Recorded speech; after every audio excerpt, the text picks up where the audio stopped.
எங்கள் அன்பில் நல்ல கடவுளே, உம்முடைய திருவார்த்தைகளை தியானிக்கும்படியாக உங்களுடைய சமூகத்தில் நாங்கள் கூடி வந்திருக்கிற பொழுது எங்களுடைய செவிகளையும் உள்ளங்களையும் திறந்தருளும். உங்களுடைய வார்த்தைகள் சத்தியம், உங்களுடைய வார்த்தைகள் உயிருள்ளவை, உங்களுடைய வார்த்தைகளை எங்களுடைய வாழ்க்கைக்கு நாங்கள் பிரயோஜனப்படுத்திக் கொள்ள அருள்தார். மீட்பர் இயேசுவின் மூலமாக ஜெபத்தை எடுக்கிறோம் பரலோக பிதாவே, ஆமேன். பிரியமானவர்களே, அவருக்கும் ஆண்டவர் இயேசு கிறிஸ்துவின் திருப்பெயரில் என்னுடைய வாழ்த்துக்களை தெரிவித்துக் கொள்வதிலே மகிழ்ச்சி அடைகிறேன். எசேக்கியேல் புத்தகத்தின் முதல் பகுதி, மையப்பகுதி இவற்றை நாம் தியானித்தோம். இன்றைக்கு எசேக்கியேல் தீர்க்கதரிசன புத்தகத்தின் நிறைவு பகுதியை நாம் தியானிக்க அழைக்கப்படுகிறோம். இதனுடைய இறுதி பகுதி 33ஆம் அத்தியாயம் முதல் 48ஆம் அத்தியாயம் வரை அடங்கியிருக்கிறது.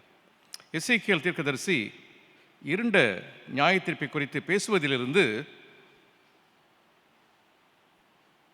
ஆறுதலை கொடுக்கிற, எதிர்கால நம்பிக்கையை கொடுக்கிற தீர்க்க தரிசன உரைகளை இந்த பகுதியிலே அவர் கொடுக்கிறார்.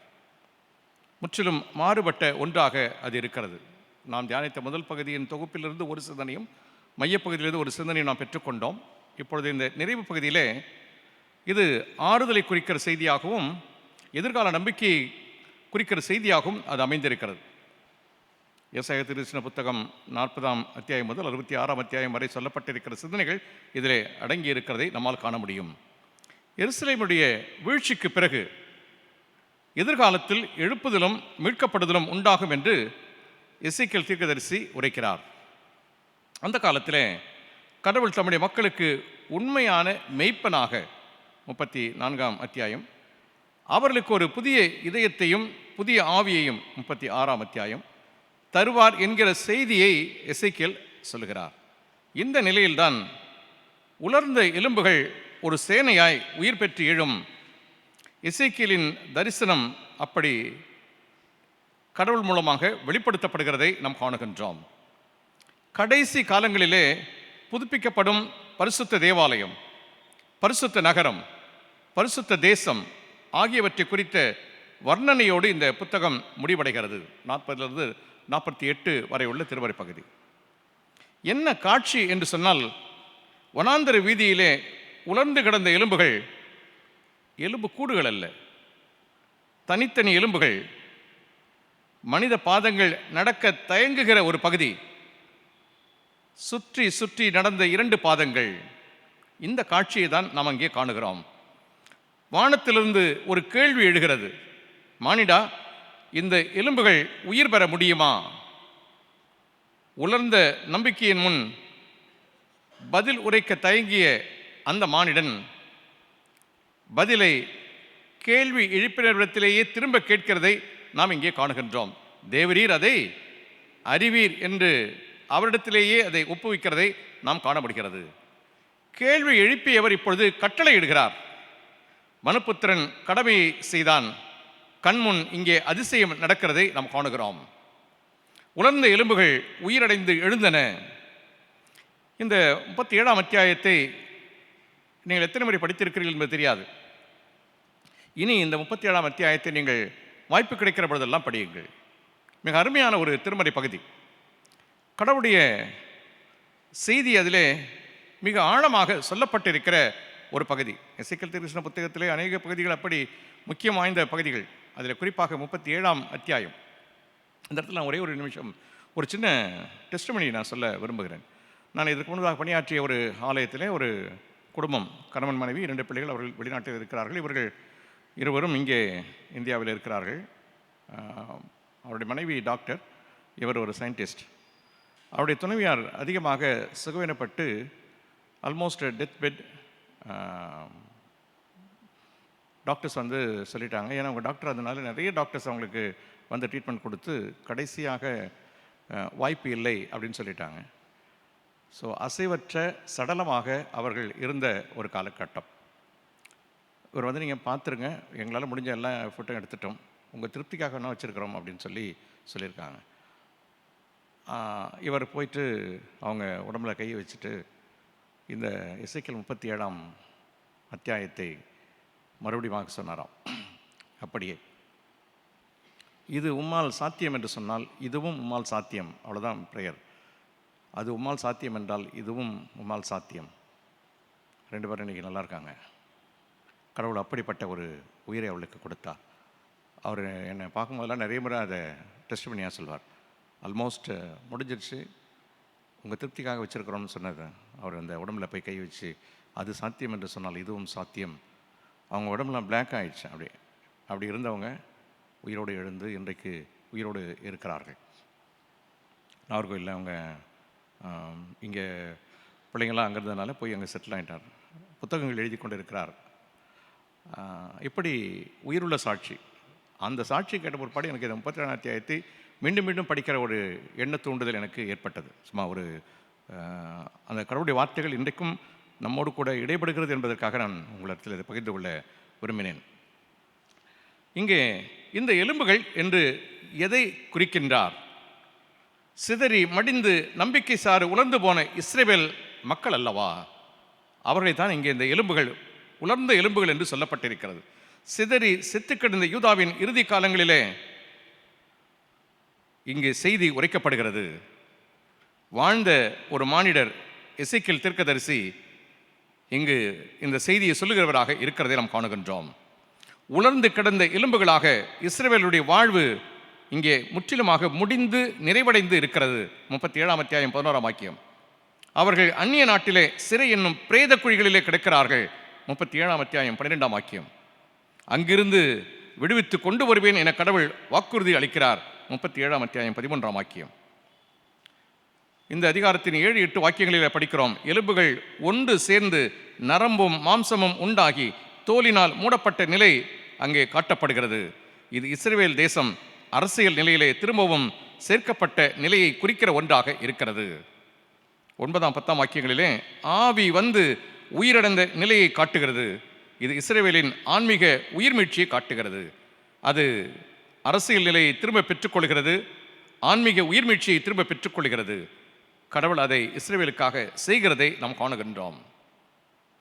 இதனால் என்ன நிகழ்ந்தது என்று நாம் பார்க்கிற பொழுது, இஸ்ரவேல் திரும்ப சேர்க்கப்பட்ட பின் அது ஒரே நாடாக இருக்கும் என்கிற செய்தி அங்கே அறிவிக்கப்படுகிறது. ஏனென்றால் சுமார் கிறிஸ்துவுக்கு முன் 931 சாலமோனின் மரணத்திற்கு பிறகு இந்த தேசம் இரண்டாக பிரிந்தது. அந்த வரலாறு நமக்கு நல்லா தெரியும்.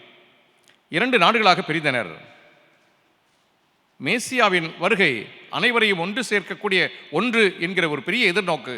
ஆனால் அதனுடைய திருக்காட்சியாக, முன்காட்சியாக இங்கே இது நடைபெறுகிறதை நாம் காணுகின்றோம்.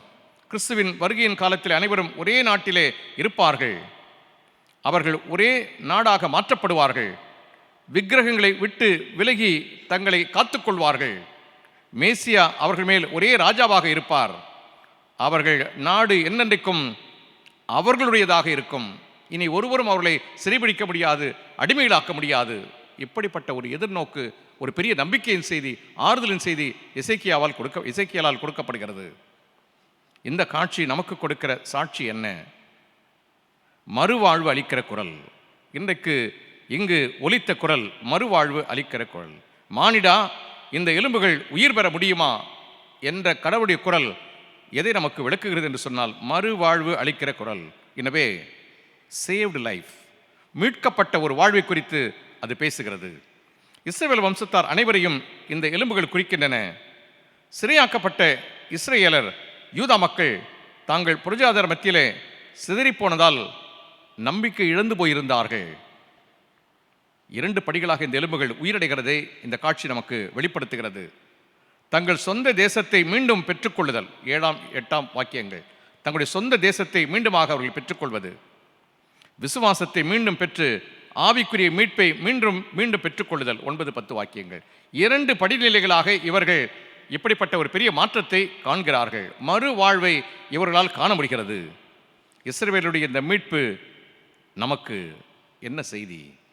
ஆதியாகமத்தின் புத்தகம் 2 அத்தியாயம் 7 வாக்கியத்திலே எழுதப்பட்டிருக்கிற மனிதனுடைய படைப்பின் நினைவை, மனிதனுடைய படைப்பை நமக்கு நினைவுபடுத்துகிறது. அங்கும் 2 படிநிலைகள். ஆதாம் முதலாவதாக சரீரப்பிரகாரமாக உருவாக்கப்படுகிறான். அதற்கு பிறகு கடவுள் அவனுக்குள்ளே தன்னுடைய சுவாசத்தை கொடுக்கிறார். 2 படிநிலைகளாக அவனுடைய வாழ்வு அங்கே நிர்மாணிக்கப்படுகிறதை நாம் காணுகின்றோம். இங்கு எசேக்கியேலால் சொல்லப்படுகிற செய்தியும் அப்படித்தான். தங்களுடைய சொந்த தேசத்தை மீண்டும் பெற்றுக்கொள்ளுதல், விசுவாசத்தை பெற்று மீண்டுமாக ஆவிக்குரிய மீட்பை பெற்றுக்கொள்ளுதல். எனவே கடவுள் தான் நினைக்கிற அந்த புது வாழ்வை, மறுவாழ்வை அங்கே கொடுக்கிறதை நம்மால் காண முடிகிறது. சரீர பிரகாரமாக மீட்பை அடைந்த பின்பு கடவுள் அவளுக்கு தன்னுடைய ஆவியை கொடுக்கிறார். இது இஸ்ரேல் மக்களுக்கு கொடுக்கப்பட்ட மறு வாழ்வு. இன்றைக்கு சிறுவையின் கீழ் நமக்கு இந்த திருமறை பகுதி கொடுக்கிற செய்தி என்ன? இங்கு ஒரு எழுப்புதல் நடைபெறுகிறதை நாம் காணுகின்றோம். அதனுடைய முடிவான நோக்கம் என்னவென்று சொன்னால், ஆதி நிலையை அடைதல், தொடக்க நிலையை மீண்டுமாக பெற்றுக்கொள்ளுதல். இங்கு ஒரு எழுப்புதல் நடைபெறுகிறது. அந்த எழுப்புதல் என்ன நிலைக்கு நம்மை கொண்டு செல்கிறது என்று சொன்னால், ஆதி நிலையை அடையச் செய்கிறது. 37ஆம் அத்தியாயம் 12ஆம் வாக்கியத்தில் படிக்கிறோம், அவர்கள் தங்களுடைய சொந்த நாட்டுக்கு திரும்புகிறதை அது காட்டுகிறது. உங்களை இஸ்ரவேல் தேசத்திற்கு வரவும் பண்ணுவேன் என்று சொல்லப்படுகிறது. நாட்டிற்கு மீண்டுமாக திரும்புதல். 36ஆம் அத்தியாயம் 38ஆம் வாக்கியத்தில் நாம் படிக்கிறோம், 38ஆம் வசனம், பண்டிகை காலங்களில் எருசலேமிலே பரிசுத்தம் பண்ணப்பட்டு வருகிற மந்தைகள் எப்படி திரளா இருக்கிறதோ அப்படியே அவாந்திரமாயிருந்த பட்டணங்கள் மனுஷரின் மந்தையால் நிரம்பி இருக்கும், அதனால் நான் கர்த்தர் என்பதை அறிந்து கொள்வார்கள் என்று என்று கடவுள் சொல்லுகிறதை நாம் காணுகின்றோம். அழிந்த நகர்களிலே கோலாகலம் இருக்கும் என்கிற செய்தி 35ஆம் வசனத்திலே பாழான தேசம் ஏதேன் போல மாறும் என்கிற செய்தி. எனவே ஆதி நிலையை அது மீண்டுமாக பெற்றுக்கொள்ளும். இதுதான் கடவுள் நமக்கு இன்றைக்கு தருகிற செய்தி. நீங்கள் இதுவரை உங்களுடைய வாழ்வில் எப்படி வேண்டுமானாலும் இருந்திருக்கலாம். இது நமக்கு மறுவாழ்வை கொடுக்கிற செய்தியாக அமைந்திருக்கிறது. இந்த மறுவாழ்வு எப்படிப்பட்டது என்று சொன்னால், நீங்கள் துவக்கத்தில் இருந்தீர்களே அப்படிப்பட்ட ஒரு வாழ்வை நீங்கள் பெற்றுக்கொள்வீர்கள் என்கிற ஒரு பெரிய நம்பிக்கையின் செய்தி இங்கே சொல்லப்படுகிறது. இந்த ஆதி நிலை அடைவதற்கு உரிய படிகள் என்ன? இங்கே இந்த உலர்ந்த எலும்புகளிலேயே அந்த காட்சியை நம்மால் காண முடிகிறது. இந்த ஆதி நிலையை அடைவதில் இருக்கிற படிமுறைகள். 7ஆம் வாக்கியத்திலே இறைச்சல், 7ஆம் வாக்கியத்திலேயே அசைவு, அதே 7ஆம் வாக்கியத்திலேயே எலும்போடு எலும்பு, 10ஆம் வாக்கியத்திலே ஒரு சேனையாக எழுந்து நிற்பது. இதுதான் அந்த படிநிலை. இறைச்சல், அசைவு, எலும்போடு எலும்பு, ஒரு சேனையாக எழுந்து நிற்கிற காட்சி. இந்த ஆதிநிலை அடைகிற பொழுது திடீரென்று நடைபெறுகிற ஒன்றல்ல, படிப்படியாக நடைபெறுகிற ஒன்று. ஆதிநிலை அடைதல் என்பது முழு சபைக்கு மட்டும் உரிய ஒன்று அல்ல, ஒவ்வொரு தனி மனிதனுக்குமான ஒன்றாக செய்தி சொல்லப்படுகிறது. 1 சாமுவேல் புத்தகம் 30ஆம் அத்தியாயம் 19ஆம் வாக்கியத்திலே தாவீது மீண்டுமாக எல்லாவற்றையும் பெற்றுக்கொண்டான் என்று சொல்லப்படுகிறது. தனி மனித வாழ்விலேயும் இது சொல்லப்படுகிறது. இது இஸ்ரவேல் மக்களுடைய வாழ்விலே ஒரு பெரிய தேசம் மட்டும் இழந்ததை மீண்டுமாக பெற்றுக்கொள்ளும், ஆதி நிலையை அடையும் என்பதல்ல, ஒவ்வொரு தனி மனிதனுடைய வாழ்விலேயும் இது நடைபெறுகிற ஒன்று. எனவே இன்றைக்கு தனி மனிதர்களாக நமக்கும் இது செய்தியாக சொல்லப்படுகிறது. நாமும் ஆதி நிலையை அடைவோம், தொடக்க நிலையை நாம் நம்முடைய வாழ்விலே பெற்றுக்கொள்ள முடியும். தாவீது எல்லாவற்றையும் திரும்ப பெற்றுக்கொண்டான். யோபுவின் புத்தகத்தில் படிக்கிறோம், யோபு 42, 10, 12, 13 வாக்கியங்களில் படிக்கிறோம். எல்லாம் இருமடங்காக அவனுக்கு கிடைக்கிறதை நாம் காணுகின்றோம். பேதுரு 3 முறை மறுதலித்தவன், 3000 பேரை கடவுள் அவருக்கு கொடுக்கிறார். கடவுள் நம்முடைய வாழ்வை மறுசீர் அமைக்கிற பொழுது அல்லது மறுவாழ்வாக மாற்றுகிற பொழுது நாம் மீண்டுமாக அந்த ஆதி நிலையை பெற்றுக்கொள்ள முடியும். தொடக்கத்தில் நாம் ஒரு பெரிய விசுவாசத்தோடு நம்முடைய கிறிஸ்தவ வாழ்க்கையை தொடங்கி இருக்கலாம். போக போக போக, நான் ஏற்கனவே சொன்னல, நமக்கு கடவுளுடைய அனுகிரகமும் ஆசீர்வாதங்களும் கிடைக்கிற பொழுது யாரை மறந்துட்டு எதை பிடிச்சிக்கிறோம்? கடவுளை மறந்து அந்த ஆசீர்வாதங்களை பிடித்துக் கொள்கிறோம். அப்பொழுதுதான் மீண்டுமாக இந்த செய்தி சொல்லப்படுகிறது. ஆதி நிலையை நாம் பெற்றுக்கொள்ள முடியும், தொடக்க வாழ்வை மீண்டுமாக நாம் பெற்றுக்கொள்ள முடியும். கடவுள் அந்த ஆறுதலின் செய்தியும் நம்பிக்கையின் செய்தியும் இன்றைக்கு நமக்கு கொடுக்கிறவராக இருக்கிறார். எசேக்கியேல் புத்தகத்தில் நாம் பெற்றுக்கொள்கிற இந்த செய்தியிலே 3 சிறிய குறிப்புகளை மட்டும் நான் சொல்லி முடிக்க விரும்புகிறேன். ஆவியானவர் சபைகளுக்கு சொல்லுகிறதாவது என்று வெளிப்படுத்துதலே சொல்லப்பட்டிருக்கிற அந்த செய்தி இன்றைக்கு நமக்கும் சொல்லப்படுகிறது. காதுள்ளவன் கேட்க கடவன் என்கிற செய்தியை நாம் பெற்றுக்கொள்ள அழைக்கப்படுகிறோம். இன்றைக்கு இது நம்முடைய வாழ்க்கையிலே சாத்தியமாகுமா? அன்றைக்கு இஸ்ரவேல் மக்களுக்கு காட்டப்பட்ட ஒரு காட்சி, மானிடனுக்கு காட்டப்பட்ட காட்சி, உலர்ந்த எலும்புகள், தனித்தனியாக இருந்த எலும்புகள் ஒன்றோடு ஒன்று சேர்ந்து உயிர் பெற்று சேனைத்திரளாக எழுந்து நின்றது என்று சொல்லப்பட்டிருக்கிற காட்சி நம்முடைய வாழ்விலே நடைபெறுமா? நடைபெறும். அது எப்படி சாத்தியம் என்று சொன்னால், ஆண்டவர் இயேசு கிறிஸ்துவின் கர்த்தத்துவத்தை குறித்த அறிவை நாம் பெற்றுக்கொள்ள வேண்டும். ஆண்டவர் இயேசு கிறிஸ்துவின் கர்த்தத்துவத்தை குறித்த அறிவை நாம் பெற்றுக்கொள்ள வேண்டும். த லார்ட்ஷிப், ஆண்டவர் இயேசு கிறிஸ்துவின் கர்த்தத்துவத்தை குறித்து நாம் அறிந்து கொள்ள வேண்டும். எசேக்கியேல் 37ஆம் அத்தியாயம் 23, 24 வாக்கியங்களிலே படிக்கிறோம். இனி விக்கிரகங்கள் அல்ல, இனி விக்கிரகங்கள் அல்ல. நம்முடைய வாழ்விலே எது விலக்கப்பட வேண்டுமோ அது விளக்கப்பட்டு நமக்கென்று ஒரு ராஜா, நமக்கென்று ஒரு மேசியா, நமக்கென்று ஒரு ரட்சகர் என்பதை நாம் என்றைக்கு பெற்றுக்கொள்கிறோமோ, அந்த லார்ட்ஷிப் என்றைக்கு பெற்றுக்கொள்கிறோமோ அப்பொழுது இது நம்முடைய வாழ்விலேயும் சாத்தியம். நாமும் இந்த ஆதி நிலையை தொடக்க வாழ்வை நம்மிலே பெற்றுக்கொள்ள முடியும். 1 கொரிந்தியர் 12ஆம் அத்தியாயம் 2-3 வாக்கியங்களிலே படிக்கிறோம். விக்கிரகங்களை விட்டு கர்த்தரிடத்திலே திரும்புவது. இன்றைக்கு நாம் நம்முடைய வாழ்விலே ஏதோ சிலையை வச்சு வணங்கி கொண்டிருக்கிறோம் என்பதல்ல. விக்கிரகங்களுக்கு ஒப்பாக எதற்கு நாம் முக்கியத்துவம் கொடுத்து கொண்டிருக்கிறோமோ அவற்றையெல்லாம் விலக்கி ஆண்டவரிடத்திலே திரும்புகிற பொழுது, கர்த்தரிடத்திலே திரும்புகிற பொழுது, அந்த லார்ட்ஷிப் அதை நாம் உணர்கிற பொழுது நாமும் நம்முடைய வாழ்விலே இந்த எழுப்புதலை பெற்றுக்கொள்ள முடியும், ஆதி நிலையை அடைய முடியும். ஏனென்றால் கர்த்தத்துவம் என்பது புதிய ஆளுமை, புதிய தலைமை. இதை நம்முடைய வாழ்விலே நாம் உணர்ந்து கொள்ள அழைக்கப்படுகிறோம்.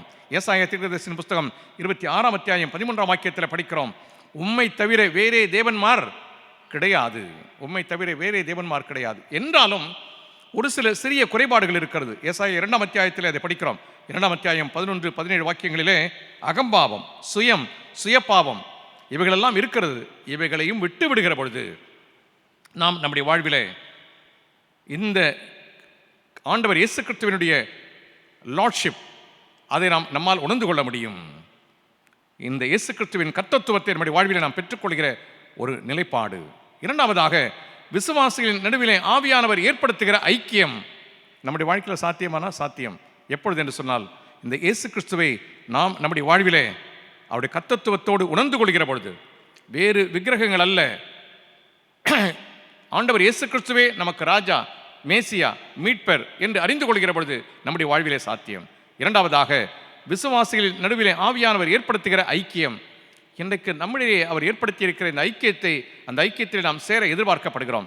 எசேக்கியேல் 37:15-22 ஒரே அரசு என்று சொல்லப்பட்டிருக்கிறது. ஆவியின் நிறைவின் விளைவு எது என்று சொன்னால் ஒருவரோடு ஒருவர். இந்த ஒருவரோடு ஒருவர் என்கின்ற செய்தியை நான் இப்போ ரீசெண்டாக கூட 2-3 தடவை பேசிட்டேன். எபேசியருக்கு எழுதிய நிருபம், எபேசியர் 5ஆம் அத்தியாயம் 18-21, 19-21 படிங்களேன். எபேசியர் 5:19-21.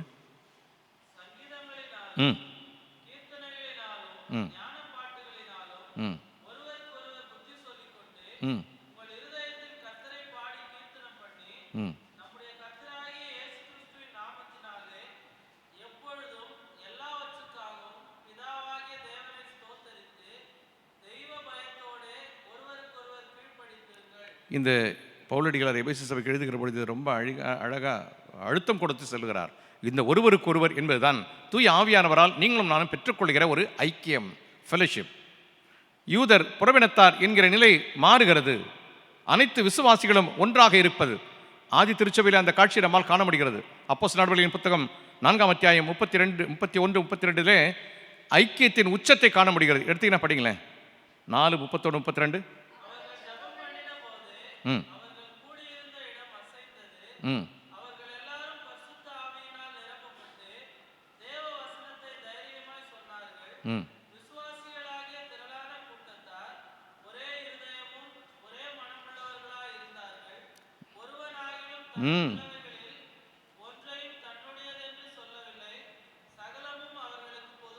ஐக்கியத்தின் உச்சம் அங்கே சொல்லப்பட்டிருக்கிறது.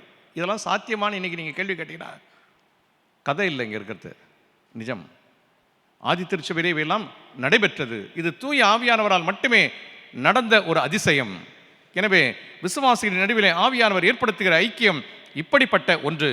ஐக்கியத்தின் உச்சத்தை ஆதி திருச்சபை தன்னுடைய வாழ்விலே அனுபவித்தது என்று சொன்னால் நீங்களும் நானும் இந்த ஐக்கியம் நமக்கு தேவை. அன்றைக்கு ஆயிரங்கள் ஒரு மனதோடு இருந்தார்கள். இன்றைக்கு 100 கூட ஒரு மனதாக இருக்க முடியவில்லை. அன்றைக்கு ஆயிரங்கள் ஒரு மனதாக இருக்க முடிந்தது.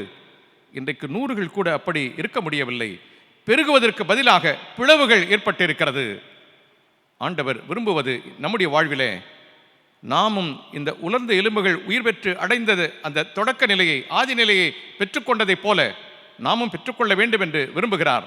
அதற்கு முதலாவதாக நாம் இயேசு கிறிஸ்துவின் கர்த்தத்துவத்தை உணர்ந்து கொள்ள வேண்டும். இந்த ஐக்கியத்திலே நாம் நம்மை இணைத்துக் கொள்ள வேண்டும்.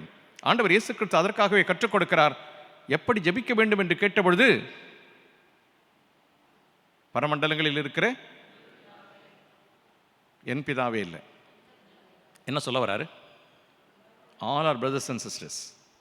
நாம் அனைவரும் சகோதர சகோதரிகள், நம் அனைவருக்கும் ஒரே தகப்பன், ஒரே தகப்பனின் பிள்ளைகளாக நாம் இருக்கிறோம் என்பது அந்த ஒருமை, அந்த ஃபெலோஷிப்பை ஐக்கியத்தை காட்டுகிற ஒன்றாக இருக்கிறது. எனவேதான் பவுலடிகளார் தன்னுடைய நிருபத்தில் எழுதுகிற பொழுது ஒரே பிதா, ஒரே கர்த்தர், ஒரே சபை, ஒரே சரீரம், இதை மீண்டும் மீண்டுமாக வலியுறுத்துகிறதை நாம் காணுகின்றோம். நாமும் நம்முடைய வாழ்விலே இந்த ஆதி நிலையை அடைய முடியும். எப்பொழுது என்று சொன்னால், தூய ஆவியானவரினாலே நாம் இந்த ஐக்கியத்தை பெற்றுக்கொள்கிற பொழுது ஆதி நிலையை அடைய முடியும்.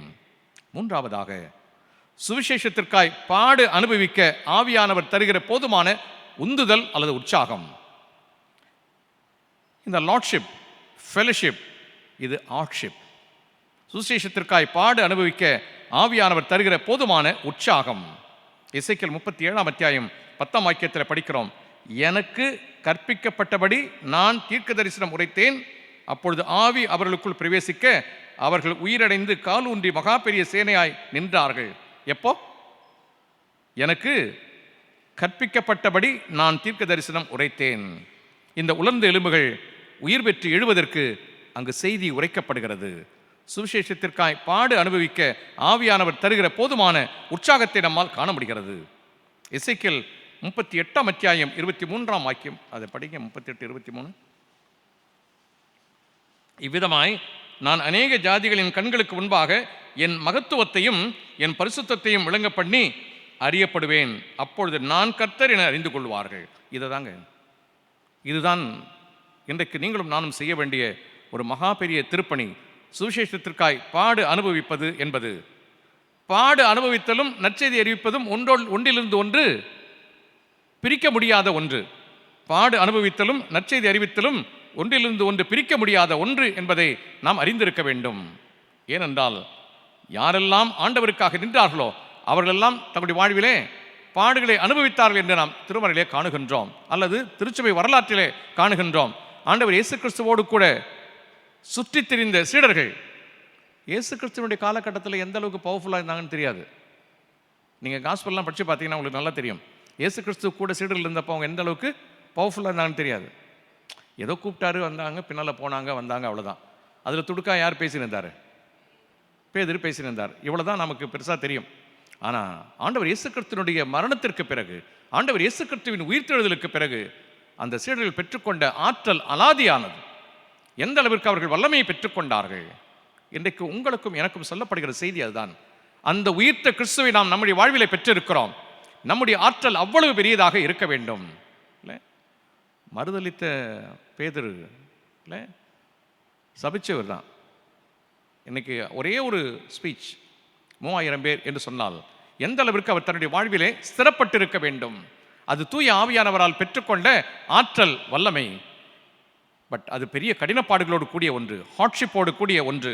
நமக்கு நல்லா தெரியும், ஸ்தேவான் கல்லெறியப்பட்டார், மத்தேயு எத்தியோப்பியாவிலே வாளால் குத்தி கொல்லப்பட்டார், மார்க்கு தெருக்களின் சாலையிலே விரட்டப்பட்டார், லூக்கா தூக்கிலிடப்பட்டார், பேதுரு தலைகீழ் சிலுவையிலே தொங்க விடப்பட்டார், அந்திரேயா இன்ட்டு வடிவ சிலுவையில் அறையப்பட்டார், யாக்கோபு வாளால் கொன்று கொலை செய்யப்பட்டார், பிலிப்பு சிலுவை அல்லது கல்லெறியப்பட்டார் என்று சொல்லப்படுகிறது. இப்படி கிறிஸ்துவுக்காக இவர்கள் ஒவ்வொருவரும் பாடுகளை ஏற்றுக்கொள்ள வேண்டியிருந்தது. ஆண்டவர் இயேசு கிறிஸ்துவுக்காக நாம் ஒவ்வொருவரும் மிஷனரிகளாக செயல்பட நாம் அழைக்கப்படுகிறோம். திருப்பணியின் ஒரு உன்னதமே எது என்று சொன்னால் கிறிஸ்துவுக்காக சாட்சி பகர்கிற ஒன்று. நான் நற்செய்தி பணியை செய்கிற பொழுது நான் அதற்கு கொடுத்த ஸ்லோகன் என்ன அப்படின்னு சொன்னால், ஒவ்வொரு விசுவாசியும் மிஷனரியாக மாறுவதும் ஒவ்வொரு திருச்சபையும் மிஷனரி இயக்கமாக மாறுவதும். இதுதான் நான் என்னுடைய திருப்பணியிலே நான் என்னுடைய நற்செய்தி பணிக்கு கொடுத்த ஸ்லோகன். அதுதான், ஒவ்வொரு விசுவாசியும் மிஷனரியாக மாறுவதும் ஒவ்வொரு திருச்சபையும் மிஷனரி இயக்கமாக மாறுவதும். மிஷனரி இயக்கம் என்று சொல்லப்படுகிற ஒன்று எப்போ சர்ச்சை அது செய்யாமல் போச்சோ அப்போ உருவானது தான் எது? மிஷனரி இயக்கங்கள்லாம். மிஷனரி இயக்கத்தை நான் கிரிட்டிசைஸ் பண்ணல, மிஷனரி இயக்கங்கள் கண்டிப்பாக வேணும். ஆனால் அது எப்போ வந்துச்சு? சர்ச் அந்த கோலை விட்டுருச்சு. ஏன்னா அவர் என்ன சொன்னார்னா, நீங்கள் உலகெங்கும் போய், அது தாங்க சொல்லிட்டு போனார் அவர். உலகெங்கும் போய் நீங்கள் என்ன பண்ணுங்கள், சர்ச்சை ஆளுங்கள்னு சொல்லலை, சர்ச்சை அட்மினிஸ்ட்ரேட் பண்ணுங்கன்னு சொல்ல. அவர் என்னுடைய செய்தியை சொல்லுங்கள் என்று சொன்னார். சர்ச்சை எதை கையில் எடுத்துக்கிச்சு? ஆளுமையை கையில் எடுத்துக்கொண்டது, அட்மினிஸ்ட்ரேஷனை கையில் எடுத்துக்கிச்சு. அதில் ஒவ்வொருவரும் நீ நான் என்கின்ற போட்டி எழுந்ததினாலே எது போயிடுச்சு? கிறிஸ்துவை பறைசாற்றுவது என்பது போய்விட்டது. அந்த காலகட்டத்திலாம் இந்த மிஷனரி இயக்கங்கள் தோன்றியது. ஆனால் இன்றைக்கு ஆதி நிலையை அடைய வேண்டும் என்று சொன்னால் திருச்சபையே என்னவா மாறணும்? மிஷன் இயக்கங்களாக மாற வேண்டும். திருச்சபை மிஷன் இயக்கங்களாக மாற வேண்டும் என்று சொன்னால் ஒவ்வொரு விசுவாசியும் யாரா மாறணும்? மிஷனியாக மாற வேண்டும். இந்த ஆதி நிலையை அடைய முடியும். எசேக்கியேல் தீர்க்கதரிசியின் வழியாக இன்றைக்கு நாம் பெற்றுக்கொள்கிற செய்தி அதுதான். மறுவாழ்வு அளிக்கிற குரல், ஒரு ரெஸ்டோரேஷன். நம்முடைய வாழ்விலே ஆதி நிலையை, எழுப்புதலை பெற்றுக்கொள்வதற்கு உதவுகிற ஒன்று கிறிஸ்துவின் கர்த்தத்துவம், த லார்ட்ஷிப். தூய ஆவியானவர் வழியாக நாம் பெற்றுக்கொள்கின்ற ஐக்கியம், ஃபெலோஷிப். பாடு அனுபவித்தலோடு கூடிய நற்செய்தி பணி, ஹார்ட்ஷிப். இது எசேக்கியேலின் வழியாக இன்றைக்கு நமக்கு நினைப்பூட்டப்படுகிற சத்தியம். சிலுவை நெடிலே இதை நமக்குரிய செய்தியாக நாம் பெற்றுக்கொள்வோம். கடவுள் தாமே திருவாக்கியங்களை நமக்கென்று ஆசீர்வதிப்பாராக. ஆமென். ஆண்டவராகிய இயேசு கிறிஸ்துவின் கிருபையும் பிதாவாகிய தேவனுடைய அன்பும் தூயாவின் ஐக்கியமும் எடுத்ததிலும் அனைவரோடும் இப்பொழுதும் எப்பொழுதும் சதா காலமும் தங்கியிருப்பதாக. என் ஆத்துமாவே கர்த்தரை ஸ்தோத்தரி, என் முழு பரிசுத்த நாமத்தை ஸ்தோத்தரி. என் ஆத்துமாவே கர்த்தரை ஸ்தோத்தரி, கர்த்தர் செய்த சகல உபகாரங்களையும் மறவாதே. ஆமென்.